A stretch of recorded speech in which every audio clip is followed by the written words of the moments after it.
ఆదికాండము 43వ అధ్యాయం.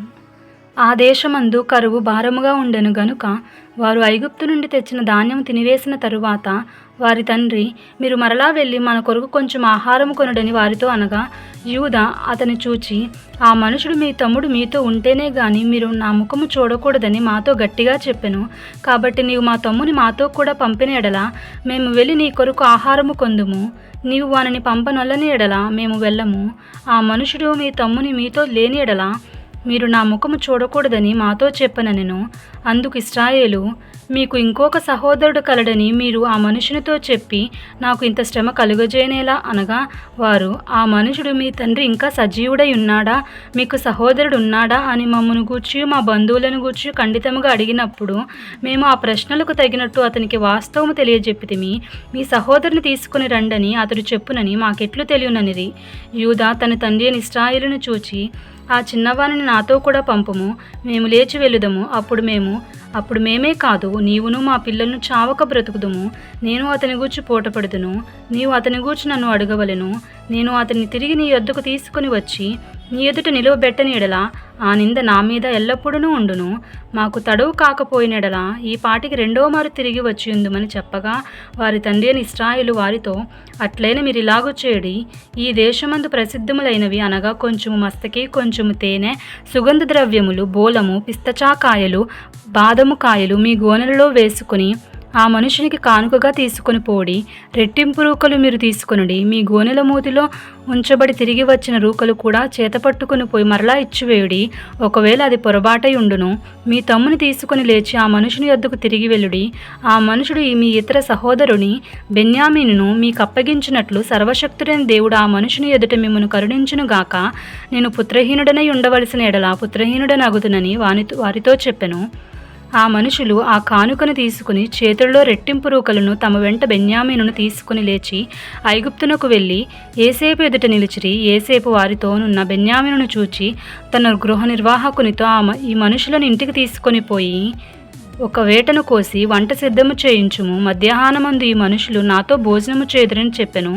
ఏసేపు చెప్పినట్లు అతడు చేసి ఆ మనుషులను ఏసేపు ఇంటికి తీసుకొని పోయెను. ఆ మనుషులు ఏసేపు ఇంటికి రప్పింపబడినందున వారు భయపడి, మొదట మన గోనెలలో తిరిగి పెట్టబడిన రూకల నిమిత్తము అతడు మన మీదికి అకస్మాత్తుగా వచ్చి మీద పడి మనలను దాసులుగా చెరపట్టి మన గాడిదలను తీసుకొనుటకు లోపలికి తెప్పించుననుకొనిరి.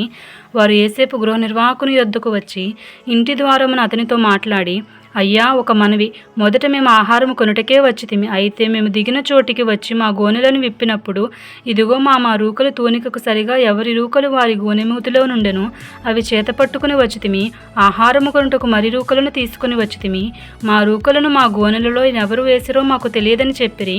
అందుకతడు, మీకు క్షేమమగును గాక, భయపడకుడి. మీ పితరుల దేవుడని మీ దేవుడు మీకు మీ గోనెలలో ధనమిచ్చెను. మీ రూకలు నాకు ముట్టినవని చెప్పి షిమ్యోనును వారి యొద్దకు తీసుకుని వచ్చెను.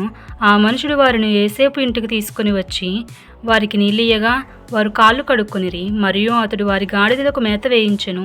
అక్కడ తాము భోజనము చేయవలనని వినిరి గనుక మధ్యాహ్నమందు ఏసేపు వచ్చు వేళకు తమ కానుకను సిద్ధము చేసిరి. ఏసేపు ఇంటికి వచ్చినప్పుడు వారు తమ చేతుల్లోనున్న కానుకను ఇంటిలోనికి తెచ్చి అతనికిచ్చి అతనికి నేలను సాగీలపడిరి.